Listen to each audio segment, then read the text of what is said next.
Hello YouTube, and I always excuse the fan there. I gotta have it. It's starting to warm up a little bit. We're gonna make another spear. See this? These are real old. I mentioned it before. These are solid steel, like clear up into here. And then this was forged into there. This ain't modern stuff. This is really old. Here's our pat. Here's what we're gonna do, which will be a smaller point than our other one. We've got a brand new 5-foot handle. This one has already some paracord in it, which I gotta do to my other one. So if you walk and you don't slip, if you're like this and you go, your hand's gonna slide down it. So I think you know what I mean. I'll show you the other end. It's tapered. Bear with me, I'm not using the tripod. There was 2 of these left out of Menards. One was just total wreck. See that? And the other one had a stainless screw in here. It was a screw that's not a wood screw. It's a metal screw, but I cut the tip off, drilled a hole, and put it in there. It was just very short. It's just to keep this from falling off. Well, I wanted to mention this. I watched a video where a man took this off and left just this hook. So I'll cover this up. He left that much, okay? And he used it to climb up a bank. He reached up and grabbed a hold of a tree root, like on the side of the creek, and pulled himself up and everything.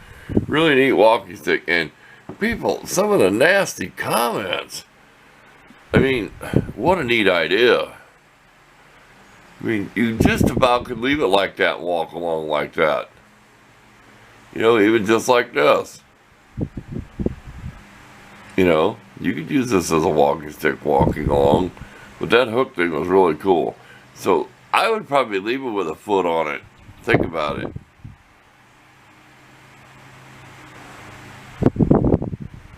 But I want a spear point. I'm hooked on that idea. So we're going to start cutting it up. We'll have plenty of pictures at the end. Stay tuned and we'll get this job done today. Okay, we got that cut out of the way. We could have made this a little bit longer, but we want the tip to be up pretty close. We'll do some grinding and whatever. We got our jig so we can spot weld this straight. This we left the lines here, kind of there. So we can go ahead and, before we weld this on, we're going to shape this to where it's shaped the best we can. We use a bench grinder and a belt sander. You see how that's offset? Like that? So this spear point's never going to be exactly the same. That does not matter. As long as it's on here and it looks straight. That's all we're after. I said, I wish you could see down inside of there because that's solid metal down in there. I can't get my finger in there far enough. Trust me, it is. That's solid about right in there.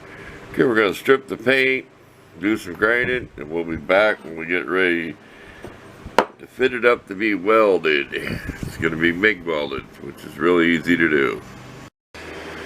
Well, it looks straight enough to me. This way, that way.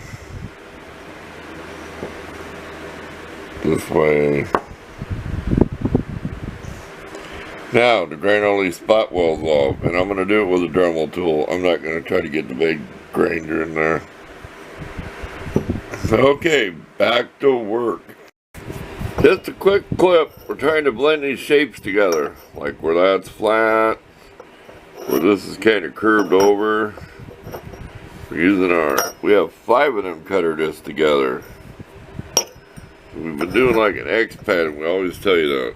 Do an X pattern, then go up and down, then go around. It's not going to be perfect. I did use a big 4.5-inch grinder to get some of the lumps out, but we're going to try to blend that flat spot into round. We're trying to do a better job than the first one we made, because this one has a brand new handle. Pretty sharp point out there. Okay, back to work. Okay, we are done grinding. We had 4 on here, 5 this time. This is the diameter of them. And I stopped when this was that small so I could use it on something else. Of course, I wasn't cutting as good as the big one, but this is all done with those cutter blades stacked up. They work way better than them grindstones. We're going to go off to our scrubby wheel that we call it. This will have no polish compound. This will be done with all my abrasive wheels. You all see me use the red one and the gray one. You've seen that aggressive scrubby one. Because this is going to be a tool, so we want a brush finish. And we might brush this direction out here, but this will be rounded, you know, all the way through. I want this to look like it was forged on there. It's not perfectly straight. I mean, if you look at it, I matched it up the best I could.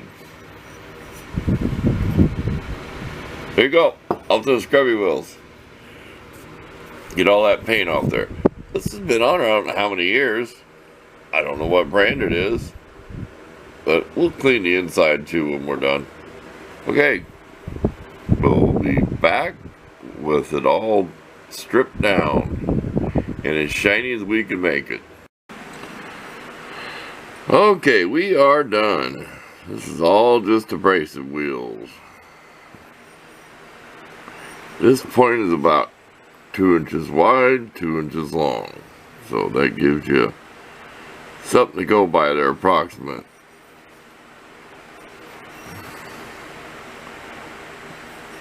I brush mostly, you know, with the wheel going, go back and forth under the wheel.